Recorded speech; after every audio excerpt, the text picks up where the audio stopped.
최근에는 이 천국과 지옥의 전화번호가 알려졌다고 합니다.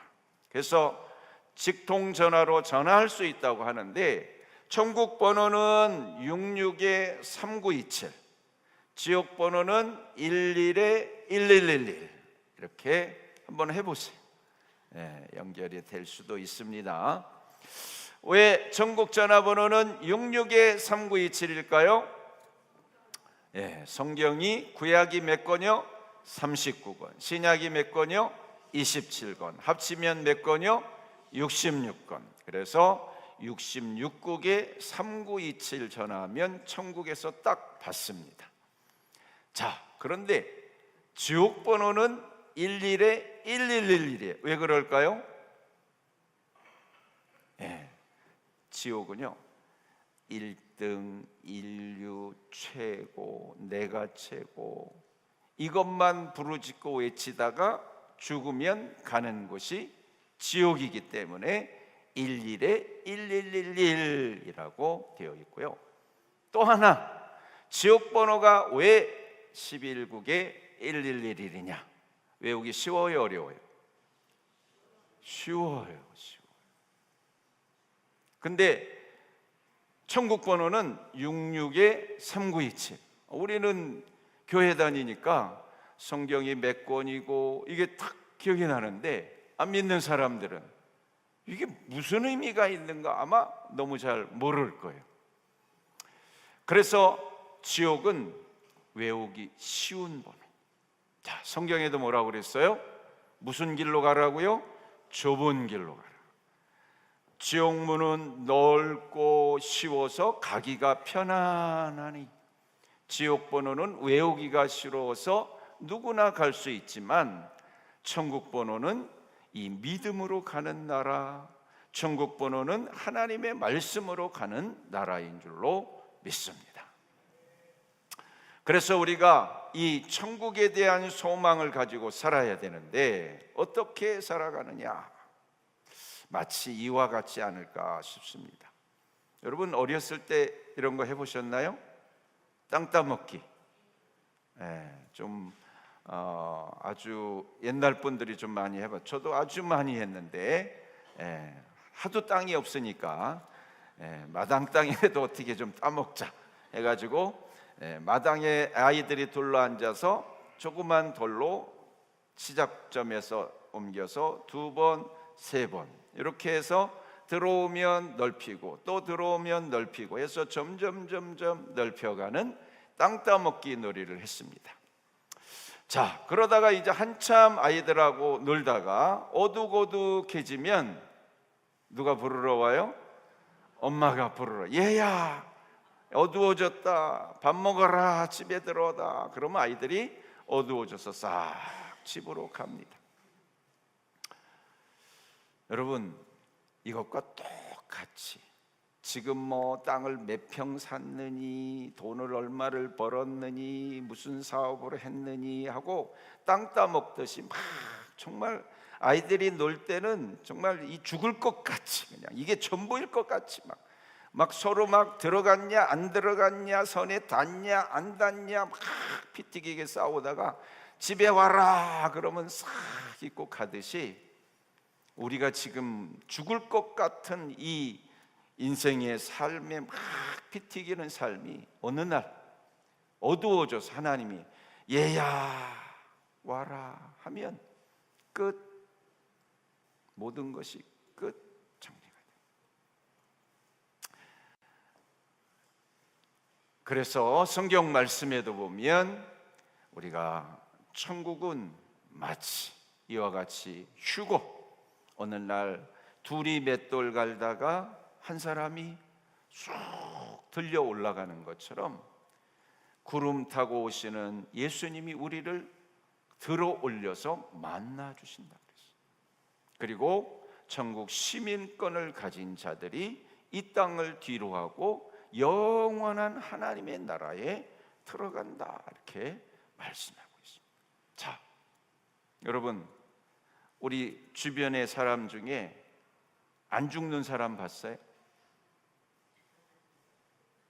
봤어요, 안 봤어요? 못 봤죠.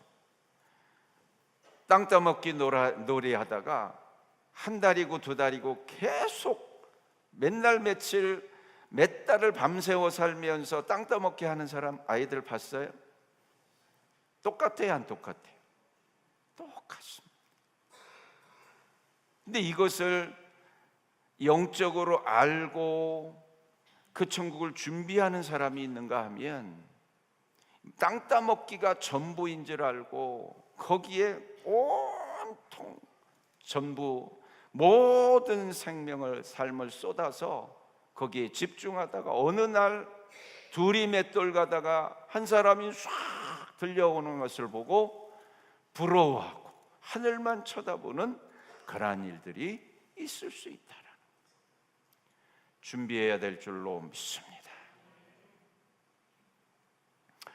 오늘 사도행전의 말씀은 스데반, 7 집사 중에 아주 신실한 스데반 집사의 설교입니다.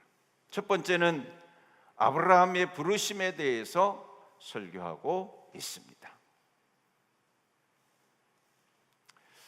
자, 우리 사도행전 7장 1절에 보면 대제사장이 스데반이 말하는 것에 대해서 이것이 사실이냐라고 묻습니다. 그때에 스데반이 풀어서 설명합니다. 이제 아브라함 때부터 이야기합니다. 아브라함이 하란에 있게 있을 때에, 메소포타미아에 있을 때에 영광의 하나님이 아브라함에게 나타나셨다. 그리고 내 친척을 떠나서 내가 너에게 보여줄 땅으로 가라. 여러분, 똑같습니다. 이 땅에 땅 따먹기 하다가 집으로 부르듯이, 이 땅에 살다가 천국으로 부르듯이 아브라함에게도 메소포디아 땅에서 살다가 하나님이 어느 날 다른 땅으로 가라라고 하듯이 어느 날 그 거처를 옮기게 됩니다. 그래서 우리는 인생은 이사하는 인생이라고 해요. 이사. 어느 곳으로 이사하는데 그곳이 어디인가? 이제 아브라함이 아버지 데라와 함께 하란에 갑니다. 하란은 아직 가나안이 아닙니다. 거기서 아버지가 죽으니까 이 아브라함이 하나님의 약속대로 가나안 땅으로 옮겨오게 됩니다.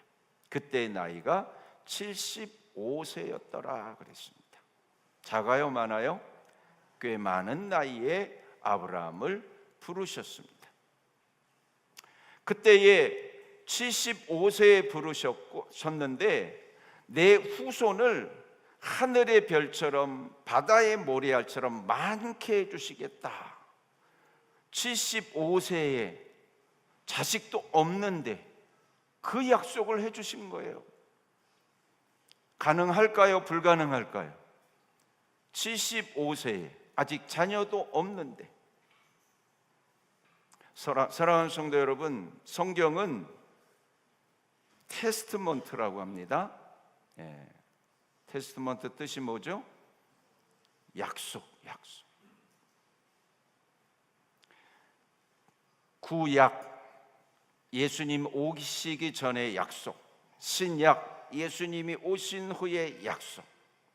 아브라함에게도 약속을 하셨어요. 75세에 후손을 주고 그 후손이 하늘의 별처럼 바다의 모래처럼 많게 하시겠다는 뭘 주셨다고요? 약속을 주셨다는 게 약속.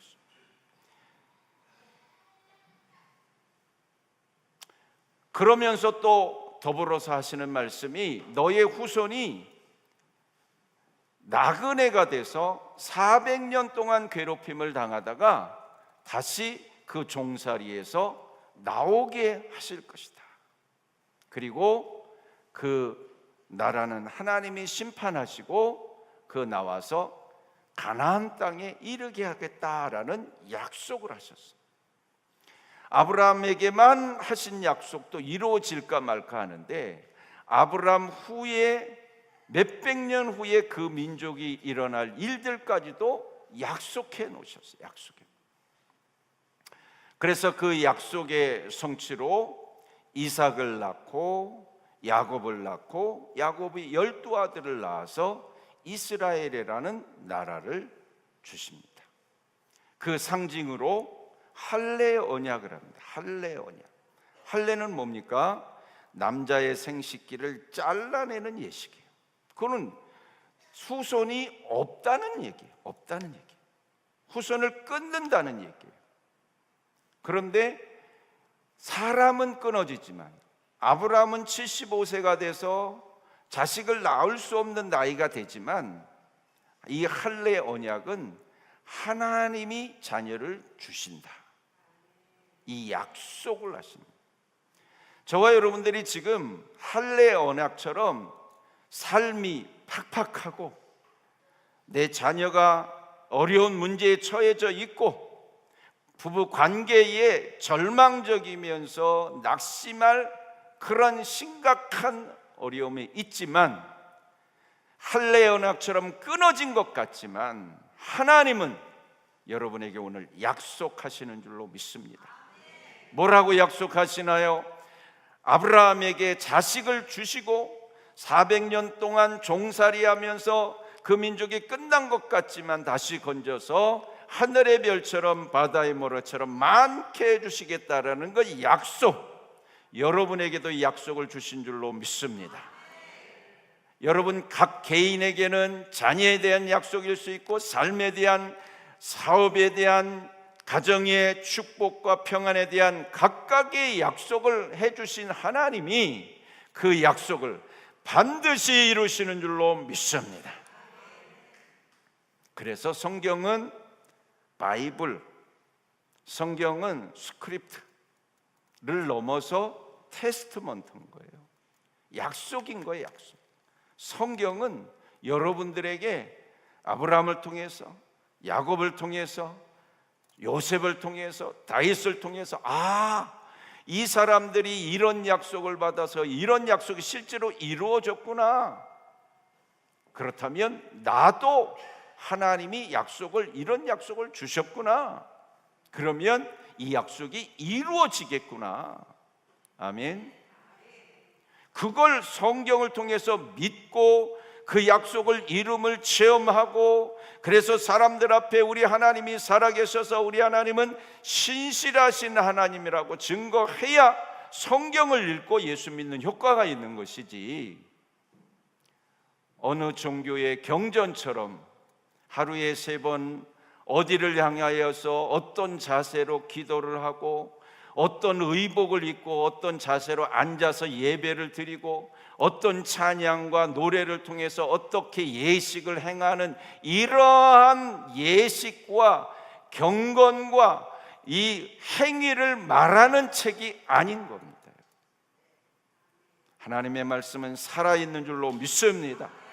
여러분의 삶의 현장에 살아있는 말씀이 하나님의 말씀인 거예요. 그래서 직접 여러분들이 지금 겪고 있는 문제, 바라는 소원, 기도하는 제목을 이루시겠다고 약속하시고 이루시는 하나님인 줄로 믿습니다.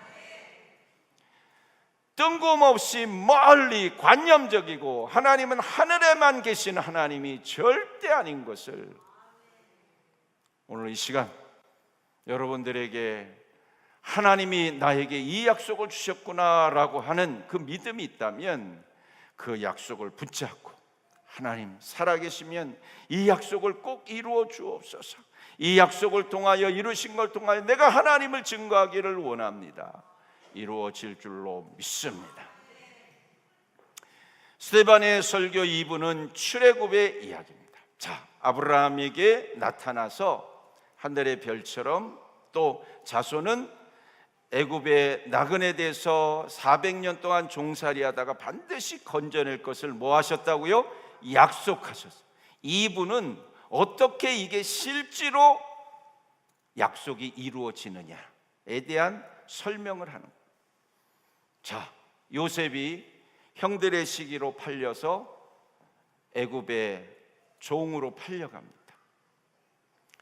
그런데 아시는 대로 우여곡절 끝에 누명도 쓰고 그러다가 감옥에 갇히는데 꿈을 해석해줘서 요셉이 총리가 됩니다. 요셉도 팔려갈 때는 너무 억울하고 힘들었는데 어느 날 갑자기 자기가 총리가 된 게 깜짝 놀랐어요. 다 이유가 있어요. 여러분, 오늘 여러분이 교회의 이 예배 자리에 앉아 있는 게 이유가 있을까요, 없을까요? 있어요. 여러분, 인생이 그렇게 그냥 무의미하게 하루하루 지나는 게 아니에요. 오늘 하루 이 시간이 하나님이 왜 나를 이 자리에 앉게 하셨을까? 왜 목사님을 통해서 이 말씀을 나에게 들려주실까? 요셉이 왜 형들에게 시기를 받아서 팔려갈까? 팔려갔는데 또 열심히 일해서 그 보디발의 집에서 참 충성되게 일했는데 그 보디발의 아내의 누명을 쓰고 또 왜 억울하게 감옥에 갇혔을까? 감옥에 갇혔는데 어떻게 또 꿈을 해석해 줘가지고 총리가 될까? 사랑하는 성도 여러분, 지금 한 사람 한 사람 여러분의 삶을 하나님은 기가 막힌 드라마를 쓰셔서 여러분의 인생을 지금 복되고 잘 되는 인생으로 다 엮어 나가시는 줄로 믿습니다. 그래서 요셉이 총리가 됩니다. 그런데 가나안 땅에 기근이 드는 거예요. 지금 막 경기가 어렵다고 하는데 여러분 걱정하지 마세요. 왜 가나안 땅에 기근이 들었습니까? 요셉과 그 아들들을 애굽으로 불러내려고. 지금 왜 이런저런 어려움이 있습니까? 그 안에서 하나님 만나라고.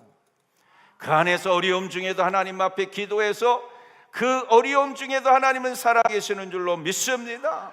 증거하고 기도했더니 하나님이 이 어려움 중에 이렇게 기가 막히게 해결해 주시더라라는 것을 간증하기 위하여서 흉년이 들어서 조상들이 애굽에 내려오게 됩니다.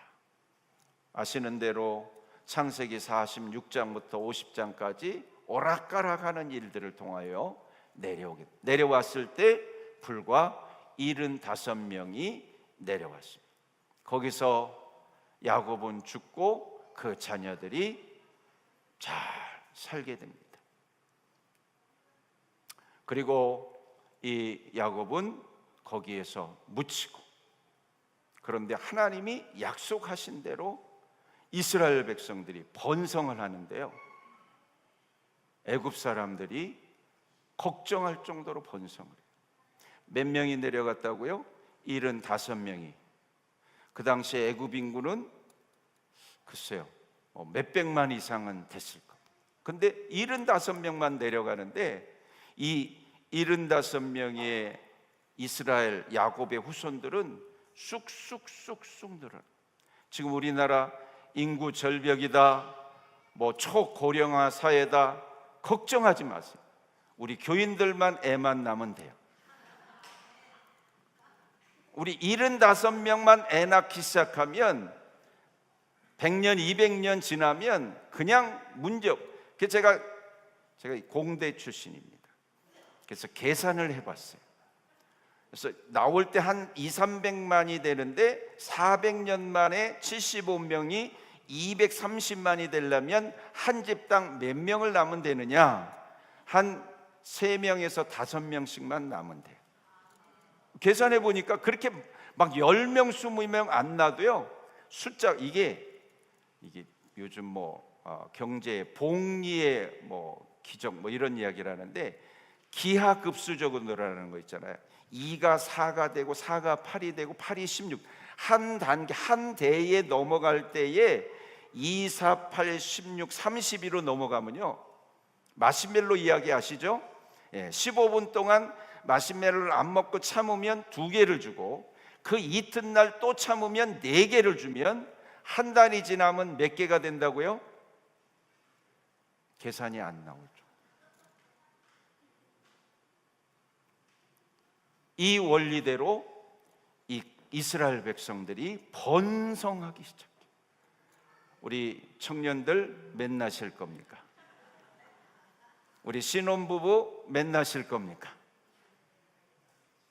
잘 생각하세요.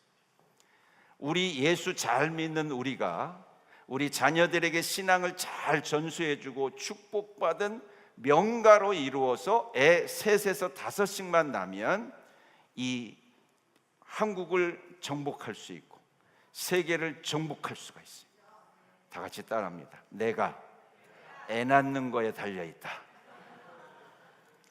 목사님, 나는 이제 안 됩니다. 아브라함 75세에 아브라함이 75세에 약속을 받고 100세에 낳았으니 여러분들이 40대 중반에 약속을 받고 60대에 나면 기적이 이루어지는 거예요. 아멘. 모르겠어요. 저는 우리나라도 이제 재벌가들이 많잖아요. 재벌가들. 우리 삼성, 현대, 이런 LG 지금 몇 대 경영으로 내려갔습니까? 지금 3세 경영으로 내려갔어요. 초기 그 창업자 아버지들, 그 이병철, 이건희, 이재용 3대로 내려갔어요. 근데 다른 사람한테 넘어갔나요? 집안끼리 다 해먹는 거예요. 우리 현대 자동차, 중공업, 뭐 현대 다 누가 해먹어요? 정주영 씨 자식들이 다. 자식이 없어. 어떻게 될까요? 넘어가겠죠. 근데 넘어가는 것만으로도 다행인데 넘어가면서 기업이 끊겨요. 그 창업자의 그 경영 그 철학이 이어지질 않을 때가 많아요. 그러니까 일단 자식을 많이 낳아야 대기업이든 어쨌든 이어갈 수 있는데, 우리가 뭐 제가 이제 기업, 대기업 하라고 하시는 말씀을 전하는 게 아니고 우리는 하나님의 나라의 기업의 사업가예요. 아멘. 그럼 하나님의 나라의 기업가인 우리가 이 기업을 잘 전수하고 번창하여 큰 그룹을 이루기 위해서는 자식을 어떻게 해요? 많이 낳아야 된다. 그러니까 자식만 많이 낳아도 성공하는 거예요. 예수 잘 믿고 자식만 많이 낳아도 성공할 수 있는 겁니다. 자, 그런데 제가 이제 어떤 역사 자료를 보니까 그 당시에 애굽에도, 그래서 옛날 고대 시대에도 인구가 많이 늘어나고 환경이 어려워지면 산하 제한을 했다고 그래요. 그래서 이집트도 그 당시에 인구를 줄여나가는 정책을 폈대. 그런데 유대인은 그게 아무 개념 없이 그냥 숨풍숨풍 애를 많이 낳는 거예요. 그러니까 여기는 막 고령사회, 초고령사회, 이 이스라엘, 이 유대 민족은 막 쑥쑥 나니까 위기감을 느끼면서 그때부터 압제하기 시작한 거예요. 그때에 모세가 딱 나타났어요. 태어난 아이들을 싹 다 죽일 때 모세도 죽을 위기에 처해 있지만 엄마가 몰래 3달 동안 간신히 숨겨서 키우다가 더 이상 키울 수가 없어서 갈대 상자에 나일강의 아이를 띄어 보냅니다. 참 처절한 심정으로 아이를 띄어 보내는데, 그때 마침 나일강에서 목욕하던 바로의 딸이 그 모세를 보고 데려가서 키웁니다. 여러분 이상하지 않아요? 이집트에는 바로가 유대인의 아이를 죽이라고 했는데 그 바로의 딸이 유대인의 아이를 데려다가 왕자로 키운다. 사랑하는 성도 여러분, 하나님이 하시면 됩니다. 하나님이 하시니까 이 바로의 딸도 그런 개념 없이 갖다 키우기 시작해요. 그래서 왕궁에서 나라를 다스리는 모든 지혜를 모세가 다 습득하고 나이가 40이 되니 그 마음이 불릴 듯 일어나는, 자기 민족에 대한, 자기 민족이 이렇게 노예로 고통당하면서 괴로움 당하면서 어려움 당하는 모습을 보면서 연민을 느끼면서 이 민족을 어떻게 살려낼까 하는 마음에 어느 날 딱 나갔는데 이 유대인이 이 이집트 병사한테 막 맞아서 막 어려움을 당하는 거예요. 그래서 모세가 가서 이 이집트 병사를 죽이고 자기 민족을 살려냅니다. 또 다른 날 나갔습니다. 갔더니 오늘은 유대인 자기 형제끼리 싸우는 거예요. 형제끼리 싸우. 그랬더니 모세가 아니 우리도 같이 힘을 모아도 살까 말까인데 왜 우리끼리 싸우냐 했더니 이 싸우던 사람이 누가 너를 우리의 재판장으로 세웠느냐 하면서 모세를 가서 이집트에 고소를 합니다. 모세가 이 고소 소식을 듣고 깜짝 화들짝 놀라서 도망하기 시작합니다. 40세에 광야로 도망해서 미디안에 가서 거기서 살게 됩니다. 사랑하는 성도 여러분 나이 들었다고 절대로 낙심하지 마세요. 아브라함 몇 세에 자식 준다고 그랬어요? 75세. 모세가 몇 세에 부름을 받았어요? 네. 지금 한 60대신 분들 이상들 저를 따라 하시기 바랍니다. 지금이 전성기다. 아멘. 네. 지금이 전성기입니다. 40년이 지난 후 어느 날 떨기나무 불꽃 가운데에서 불이 활활 타오르는데 나무는 멀쩡해요. 여러분 그런 거 있죠. 불이 타면 붙으면 나무가 막 시커멓게 숯이 되면서 타서 없어져야 되는데 이 나무는 여전히 있고 거기서 불만 이 신기한 광경을 보면서 모세가 이게 무슨 일이지 하는데 거기서 음성이 탁 들려집니다.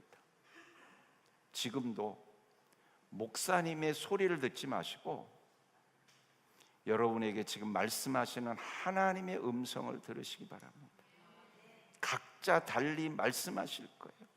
하나님이 여러분에게 하시는 말씀, 그것이 소망에 대한 말씀일 수도 있고 치료에 대한 말씀일 수도 있고 사명에 대한 말씀일 수도 있고 여러분들에게 주시는 축복의 말씀일 수도 있습니다. 그 음성을 모세가 들어. 그 음성을 들으니까 내 발에서 신을 벗으라. 너 있는 곳은 거룩한 땅이다. 여러분 이력서 한 번씩 안 써본 사람이 없겠지만 이 이력서 한자를 보면 그 의미입니다. 발로 걸어간 자국들을 이력이라고 합니다. 이력. 그것에 대한 내용을 이력서라고 합니다. 모세에게 왜 신발을 벗으라고 그랬을까요? 네 80세까지 산 이력을 싹 다 집어 던져 버려라. 이때까지 살아온 경험과 체험과 내 학식과 내 고정관념과 내 인생에 대한 생각과 계획을 싹 다 집어 던져 버려라. 이제 하나님이 주시는 말씀으로 살아라. 그래서 집어 던지는 거예요. 하나님은 이때까지는 모세가 여러 경험을 쌓고 또 자기 민족을 40대 팔팔한 나이에 하면 되겠다라는 생각을 했지만 하나님은 싹 다 던져버려라. 80대에 대해서 이제 지팡이 들고 꼬부랑 할아버지 된 내가 너를 이제 사용하겠다라고 말씀합니다.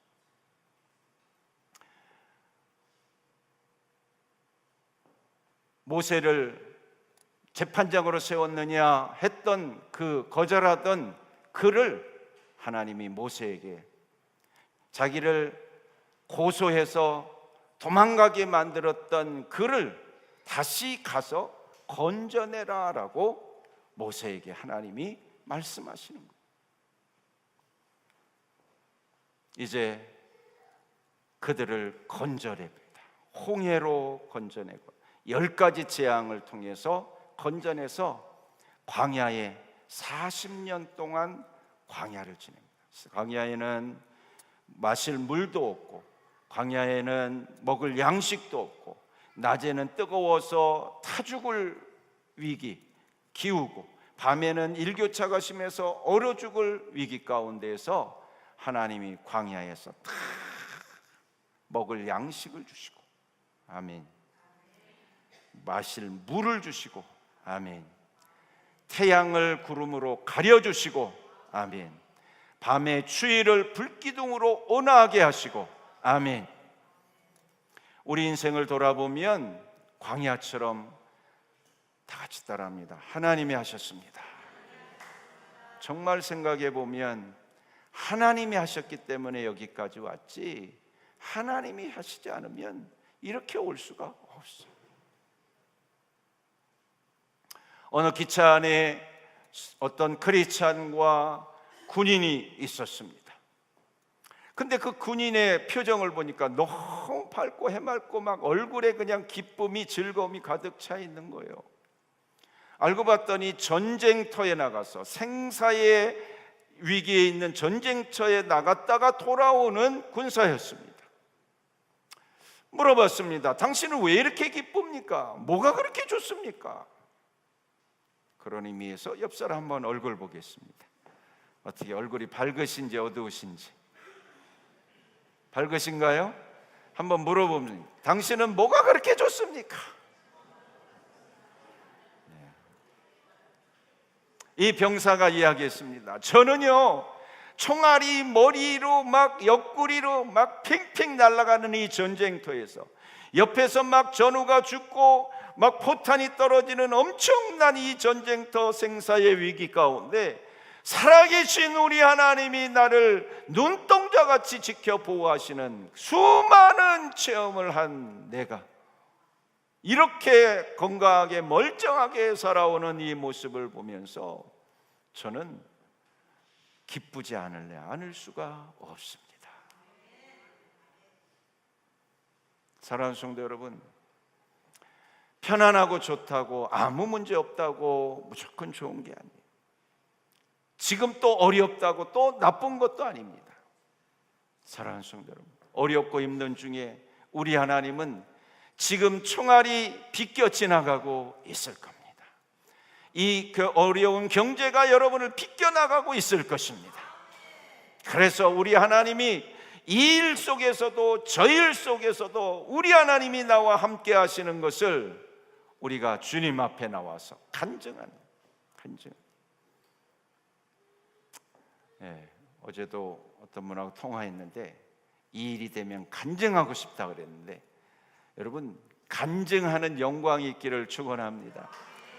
내가 하나님의 살아계심을 이렇게 체험했습니다. 이 간증하는 것만큼 쓸모있는 삶이 없어요. 그게 가장 성도로서 위대하고 존귀한 삶이에요. 그런 삶을 살고 고백을 하며 하나님이 책임지셔요, 그 사람은. 왜? 하나님의 이름을 드러내고 하나님의 살아계심을 증거하는 삶을 사는데 어찌 그 사람을 하나님이 안 도와주실 수 있겠냔 말이에요. 그래서 하나님이 은혜를 주시고 문제를 해결하실 때마다 셀 모임에 가든 교회에 오든 자주자주 간증하세요. 우리 하나님이 여러분들을 계속해서 더 큰 간증거리로, 더 큰 축복으로 여러분들을 함께 하실 줄로 믿습니다. 그래서 베드로도 여러 가지 시련 중에도 큰 기쁨으로 살았다라고 말씀합니다. 베드로전서 1장 6절 다 같이 읽어봅니다. 그러므로 너희가 이제 여러 가지 시험으로 말미암아 잠깐 근심하게 되지 않을 수 없으나 오히려 크게 기뻐하는도다. 할렐루야. 지금 근심한 일이 있습니까? 걱정하지 마십시오.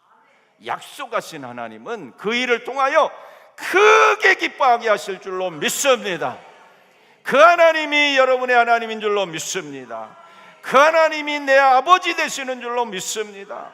우리 하나님 멋지신 하나님, 우리 하나님 자랑스러운 하나님, 우리 하나님 최고. 아멘 아멘.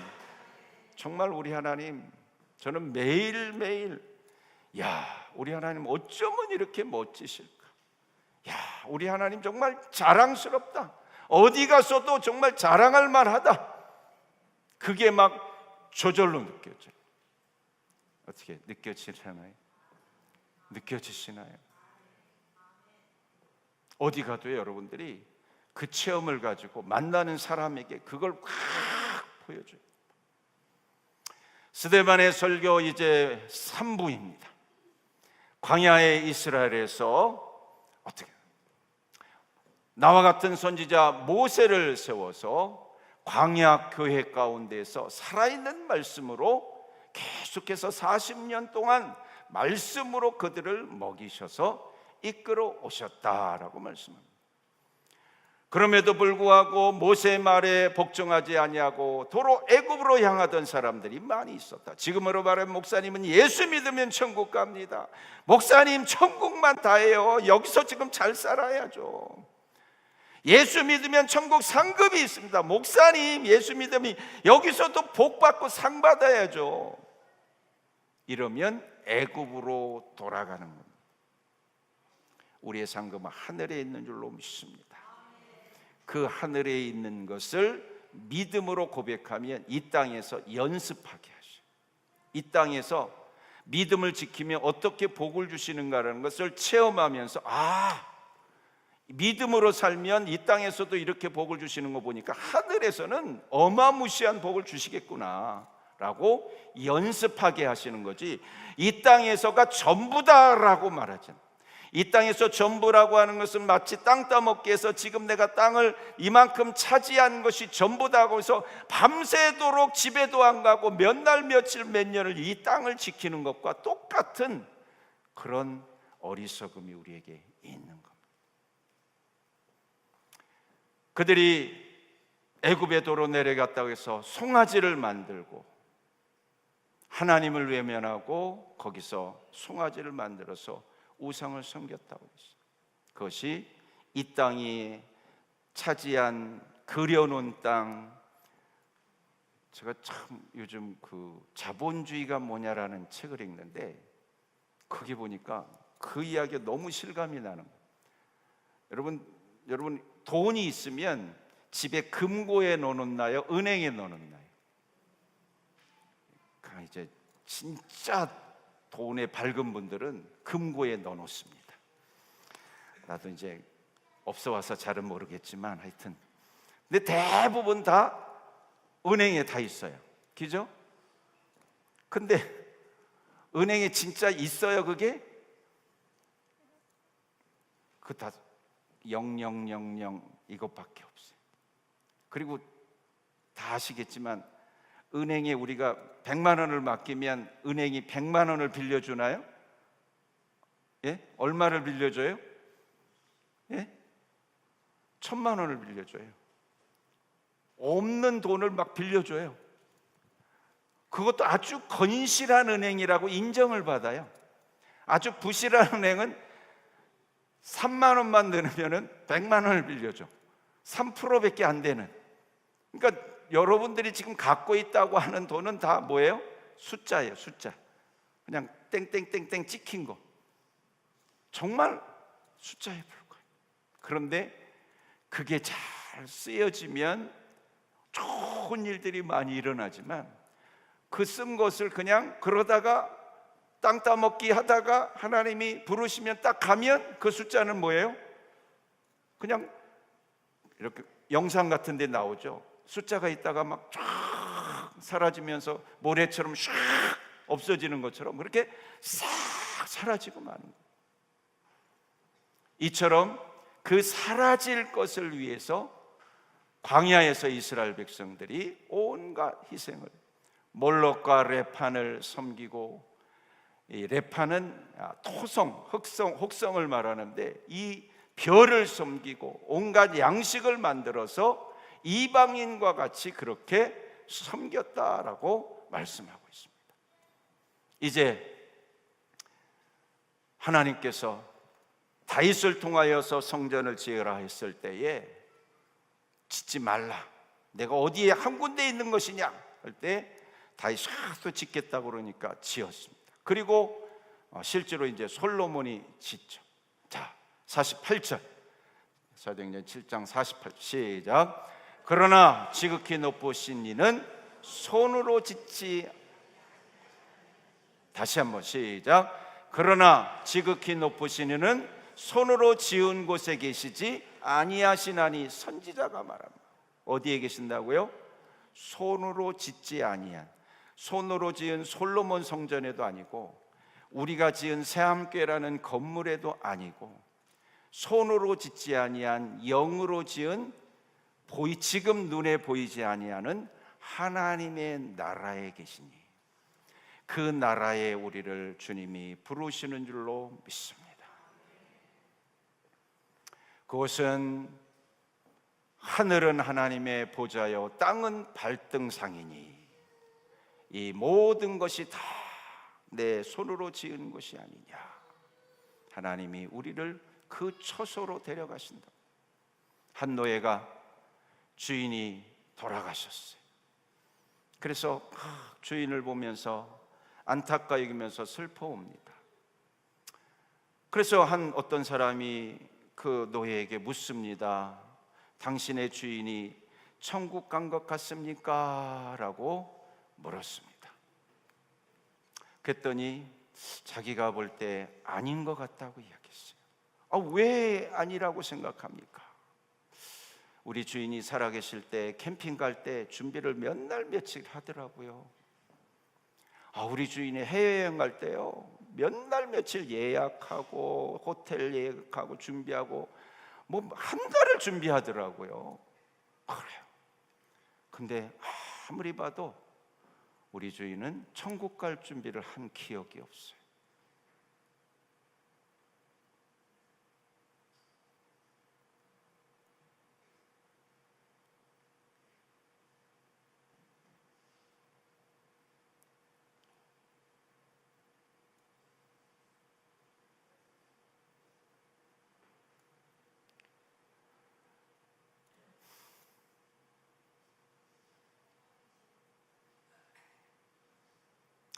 당장 내 앞에 닥친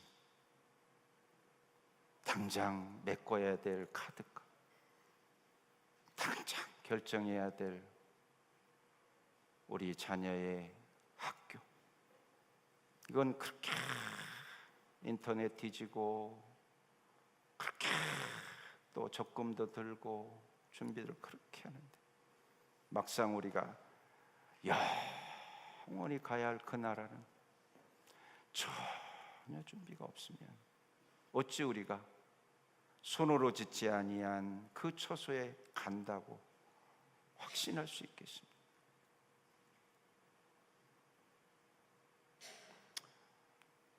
스데반의 마지막 결론을 이야기합니다. 목이 곧고 마음과 귀에 할례를 받지 아니한, 말씀을 보고 읽고 하면서 귀를 꽉 닫고 나는 그래도 내 생각대로 마이웨이 내 길을 갈 거야 라고 고집스러운 마음과 생각을 가진 사람들아, 이제 조상들처럼 완악한 마음을 갖고 살지 말고 율법을 지키는 것으로 된다고 생각하지 말고 예수 그리스도께서 오셔서 그가 십자가로 우리의 죄를 씻고 준비한 그 천국의 일을 준비를 하라라고 말씀합니다. 다 같이 아멘. 네. 오늘 이 말씀을 듣고 이가 갈리는 분이 계시나요? 스데반이 이 설교를 했는데 이를 간 사람들이 있었어요. 바리새인 서기관들이 오늘 7장 54절에 보니까 마음에 찔려 이를 갈거늘이라고. 사랑하는 성도 여러분, 은혜가 여러분에게 임하기를 축원합니다. 말씀이 들려질 때에 그래, 정말 내 인생 땅 따먹기와 같지. 내가 지금 조금 있으면 엄마가 불러서 집에 들어가야 되는데 이 땅 따먹기가 전부인 것처럼 피튀게 싸우고 있었지. 이제 보이지 않는 처소를 예비하신 그 처소를 여행을 가도 몇 날 며칠을 준비하는데 그 영생에 이르는 그 천국에 갈 준비를 내가 너무 안 했지 라고 마음의 찔림과 더불어 회개의 영이, 변화의 영이, 완전 새로운 인생과 삶이 열려지는 영이 임하기를 축원합니다. 스데반이 눈이 열려서 성령 충만해서 보니까 예수님이 하늘 보좌에 하늘이 열리고 그 서신 것을 보는데 큰 소리로 이들이 귀를 막고 일제히 달려들어서 내치고 돌로 쳐서 스데반을 죽입니다. 그때의 주동자가 유명한 사울입니다. 사랑하는 성도 여러분, 혹시 이 중에 없겠지만 사울과 같은 사람이 있다 할지라도 저는 낙심하지 않습니다. 이제 기대하시라. 9장에 가서 사울이 어떻게 변화되는지 걱정하지 마십시오. 여러분들이 아무리 고집을 피워도 우리 예수님은 죽었다 다시 살아서 만나서라도 여러분들을 바꿔놓으실 거예요. 저는 그 예수님을 믿습니다. 대다수 여러분들이 오늘 말씀을 듣고 회개의 영을 받아서 스데반처럼 눈이 열려서 예수 그리스도를 보는 은혜가 있기를 주의 이름으로 축원합니다. 내 마음에 예수님 모시고 살도록 리더 캠프, 회복 캠프 꼭 참여하시고요. 우리 8월 30일 토요일 날이 있습니다. 리더로서의 그 사명의 기쁨을 오늘 꼭 신청하시고 꼭 누리시고요. 스데반처럼 사명자 되어서 우리 새한 평생 제자 프로세스, 제가 조금 교회가 어떻게 쇠퇴하고 없어지는가라는 책을 읽는데 이 신앙 성장의 프로세스가 없는 교회가 죽더라고요. 우리 교회는 있어요. 있으면 여러분들이 동참해야 죽지 않을 수 있습니다. 있는 거하고 내가 죽는 거하고는 별개의 문제.